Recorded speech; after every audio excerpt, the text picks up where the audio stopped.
Chacun de nous a été sauvé d'une manière différente. Pour certains, c'est après une maladie, une déception amoureuse ou après une longue réflexion. Chacun de nous a reçu Dieu d'une manière différente, et dépendamment de l'assemblée qu'on a fréquentée ou la conviction de nos leaders religieux, Dieu nous a été présenté d'une manière différente. Donc, pour certains, c'est le Dieu de la richesse qui peut nous fournir tout ce dont on a besoin. Pour d'autres, c'est le Dieu saint qui veut qu'on vive dans la sainteté et qu'on doit vivre avec le strict minimum.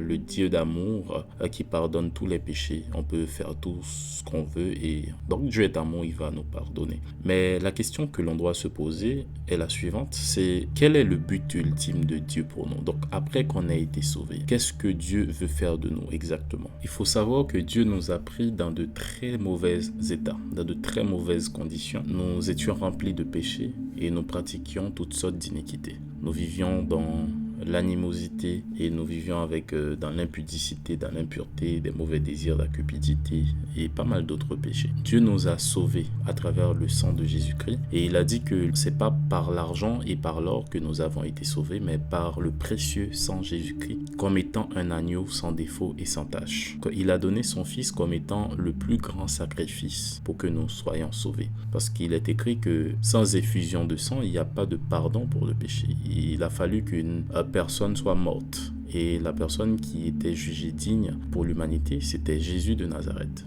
Donc, il s'est offert comme étant un sacrifice vivant pour que nous soyons sauvés. Maintenant, Dieu a dit que quiconque croit dans son Fils a la vie éternelle. Notre confiance en Dieu nous a permis de devenir des personnes justes. Il est écrit dans la Bible que nous sommes justifiés par la foi que nous avons manifestée en Dieu. Donc, nous sommes devenus justes. Nous sommes passés des ennemis de Dieu à la justice de Dieu. Après avoir été sauvés, Dieu a dit que maintenant, nous sommes devenus la bonne odeur de Christ pour Dieu. Donc maintenant, c'est comme si notre manière de vivre est un sacrifice qui monte au nez de Dieu. C'est comme si c'est le sacrifice de la mort de Christ qui continue à monter devant Dieu. Aujourd'hui, nous avons été justifiés et Dieu nous a permis de devenir de bonnes personnes. Il y a parmi nous qui étaient des voleurs, parmi nous étaient des assassins, parmi nous étaient des menteurs ou encore des impudiques, mais aujourd'hui Dieu nous a transformés. Et il y a un verset qui dit, voyez quel amour que Dieu vous a manifesté pour que vous soyez appelés enfants de Dieu et vous l'êtes. Dieu nous a manifesté un tel amour à travers son Fils Jésus-Christ pour qu'aujourd'hui nous soyons saints. Donc aujourd'hui nous devons être fiers de notre sainteté parce que Dieu a manifesté cet amour. Aujourd'hui nous sommes plus que vainqueurs parce qu'il dit qu'il a déchiré l'acte dont les ordonnances nous condamnaient, qui subsistait contre nous. Nous avons été condamnés par la force du mal, mais aujourd'hui à travers Jésus-Christ, on a déchiré cet acte. Et maintenant, dans le livre de Romains, il est écrit « Qui peut nous condamner vu que Christ est mort pour nous ?» Nous sommes plus que vainqueurs. Donc, vu qu'autrefois, nous étions tous des pécheurs et nous étions tous privés de la gloire de Dieu, nous n'étions pas capables de pratiquer de bonnes œuvres.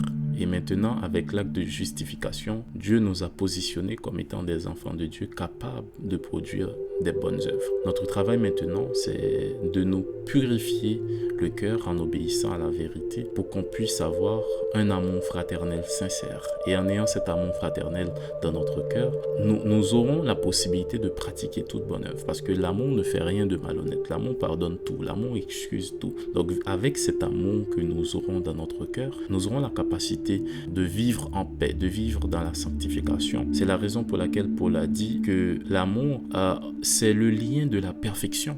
Quand on arrive à une dimension où l'amour de Dieu est installé dans notre cœur, quand on devient capable de toute bonne œuvre en Jésus-Christ, c'est la raison pour laquelle, en tant que chrétien, on doit se laisser traverser par l'amour de Dieu. C'est pour ça que j'avais dit dans une autre vidéo que j'avais faite, l'amour de Dieu, c'est l'une des lois que Dieu nous a apportées à travers Jésus-Christ. L'amour, cet amour fraternel.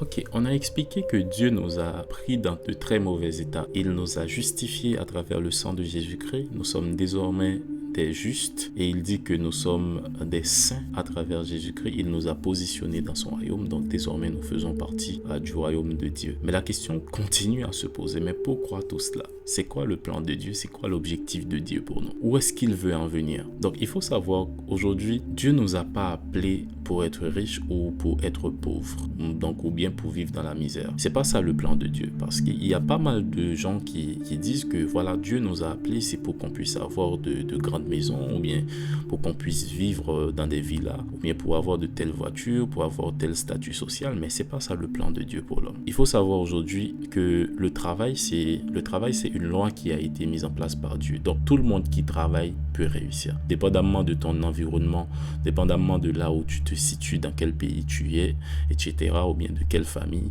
Donc si tu travailles, tu peux réussir. Quelle que soit la personne, je sais pas, n'a pas crise dans sa vie, ou c'est, je sais pas, est d'une autre confession religieuse, cette personne peut réussir. Donc, ce qui veut dire que si Dieu nous avait appelés à être riches, aujourd'hui, les chrétiens seraient les personnes les plus riches du monde. Donc, c'est pour dire que Dieu nous a pas appelés à être riches. C'est pas ça le plan de Dieu pour nous. Mais le plan de Dieu pour l'homme, c'est que non seulement en tant qu'homme, nous soyons tous parvenus à la connaissance de Jésus-Christ, c'est que tout homme puisse connaître Jésus-Christ comme étant sauveur et Seigneur, mais lorsqu'on a fini de connaître Jésus-Christ comme étant sauveur et Seigneur, c'est que nous soyons tous transformés à l'image de son Fils Jésus-Christ. Ça, c'est très important.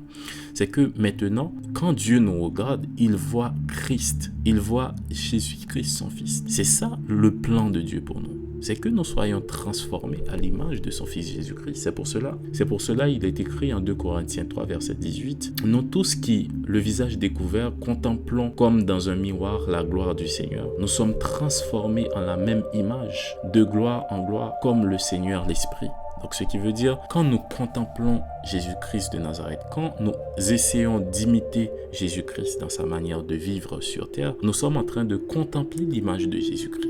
Et à force de contempler cette image, à force d'essayer de vivre comme Dieu, à force d'essayer de vivre comme Jésus-Christ de Nazareth, comme il a vécu sur cette terre, nous sommes entrés dans un processus de transformation. C'est comme si nous aussi, nous sommes en train d'être transformés à son image. C'est ça le plan de Dieu pour nous.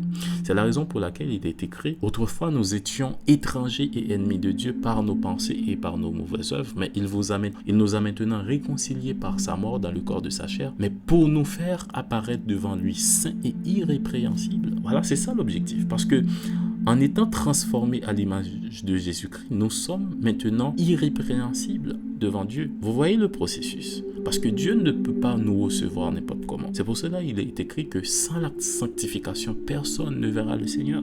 Donc si nous ne connaissons pas ce processus de transformation pour que nous soyons tous parvenus à l'image de son Fils Jésus-Christ, nous ne pourrons pas le voir parce que Dieu ne peut pas nous recevoir n'importe comment. Aujourd'hui, on doit être des vrais imitateurs de Dieu. Soyons des serviteurs fidèles. Vivons pour la gloire du Seigneur. Que Dieu vous bénisse.